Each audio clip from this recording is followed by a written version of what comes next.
Every one of us knows a man who needs no introduction when it comes to extraordinary basketball skills. But Kobe Bryant's shocking and unexpected death sent shivers down the spines of his fans. In this video, we will share with you his shocking and terrifying last minutes in a horrible crash. So stay tuned to know what exactly happened in the last minutes before his demise. One fine day, unaware of what destiny upholds for them, Kobe Bryant, his 13-year-old daughter Gianna, and 6 other people were flying from Orange County to his Mamba Sports Academy in Ventura County for a youth basketball game on January 26, 2020. In the San Fernando Valley, the Sikorsky S-76 helicopter they were in got stuck in thick fog. Kobe Bryant and his daughter Gianna were taking communion before an early morning church service a few hours before their helicopter crashed and killed them both. The pilot was trying to get special permission to fly through the fog just minutes before the crash. From the southern part of Los Angeles, the chopper was going to the northern suburbs of Los Angeles. The helicopter was flying in a north-northwest direction about 700 to 800 feet above sea level, according to a new report from the NTSB. Bryant was meant to coach a youth basketball team in Thousand Oaks, California at their 12 p.m. game. Gianna was on that team. Alyssa Altobelli and Peyton Chester, 2 more girls, were also on board. At about 9:21 a.m., the chopper begins to circle over Glendale, California, which is close to Burbank. The pilot, Ara Zobayan, had asked for Special Visual Flight Rules Permission, or SVFR clearance. With SVFR clearance, a pilot can fly in worse weather than regular visual flight rules allow. Fog made it hard to see, so the Los Angeles Police Department couldn't use its choppers on Sunday morning. Pilots sometimes ask for SVFR clearance in the middle of a flight if the weather changes quickly. About 9:33 a.m., the chopper headed towards north.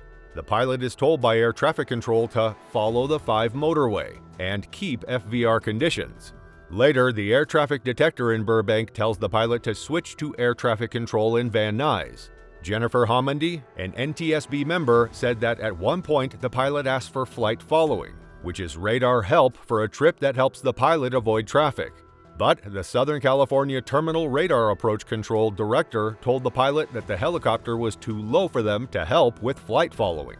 The pilot told air traffic control that he was going to go higher to get above the layer of clouds, which turned out to be his biggest mistake. Do you know why? Hold on as we will give you every detail about it. At 9:24 a.m., air traffic controllers tried to contact the pilot but eventually failed. After a while, the two were able to reconnect and the pilot was asked to fly a little higher. Unfortunately, the pilot didn't get the idea and went much higher than was required. The helicopter went up quickly and was almost able to break through the fog and clouds when the helicopter made a sudden turn to the left and crashed into open hills with oak trees in the city of Calabasas. When the chopper hit the ground, it was going about 184 miles per hour and dropping more than 4,000 feet per minute. The impact made a hole and spread debris over an area the size of a football pitch. The people died right away. The safety board said that there were 184 plane crashes between 2010 and 2019 that were caused by spatial disorientation. 20 of these were deadly helicopter crashes.